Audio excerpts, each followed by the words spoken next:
My name's Michelle Coia. I presently live in Delanco, New Jersey. My son, Nino, passed away from myocarditis after a 2-year, 9-month battle. My son was short of breath, and so we took him to the ER, and the doctor told us that his heart was at 10%. What the doctor probably said was his ejection fraction was at 10%, and that he had a helicopter coming and he had inserted a balloon pump and he was medevacing him to University of Pennsylvania. So we went in. It's the middle of the night. I have my daughter on the phone who's a nurse, and the doctor had just come in to tell us what was wrong with my son. So my daughter's on the phone and the doctor says myocarditis, and I said to my daughter, they think it's myocarditis. My daughter said to me, "Mom, are you sure that you didn't hear cardiomyopathy?" And I said, "No." She said myocarditis. She said, "Let me speak to the doctor because I really think you're getting it wrong." And when she spoke to the doctor said, "Yes, we believe it's myocarditis. And he's very sick, and he's probably going to need life-saving surgery in the next 12 hours. If he doesn't have that surgery, it's now Friday, Good Friday. If he doesn't have that surgery today, and he makes it through the weekend without it, we're going to do a biopsy on Monday, and we'll know for sure exactly what the cause was."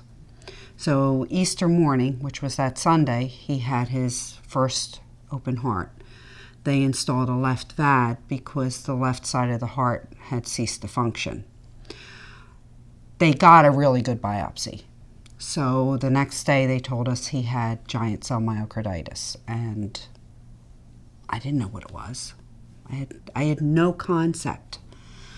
All I knew is that my son had had open heart surgery, and 3 days earlier he was perfectly normal. But that's not the worst of it. The worst of it is Nino's not there anymore. I wish I had found the Myocarditis Foundation when Nino was sick. Unfortunately, we found it afterwards. But when I found it, I read about this woman who I had heard about, but had not read anything about, and her name's Candace Moose. I called her up and I left her a message, and she called me back. And she talked to me. It must have been an hour on the phone. And then she talked to me again, and then we started to meet for lunch. And I had all these questions. And there really aren't any answers. But she was able to help me make peace with that. She introduced me to the foundation and its work. And anybody that's lived through this does not want anybody else to be a part of this little exclusive, miserable little club.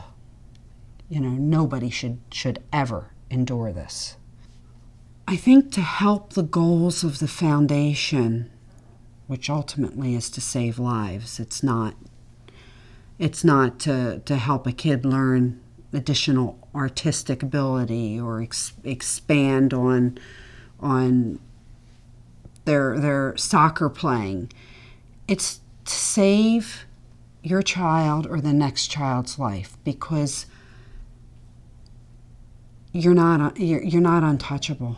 It can really, it has no boundaries. So anybody can do something.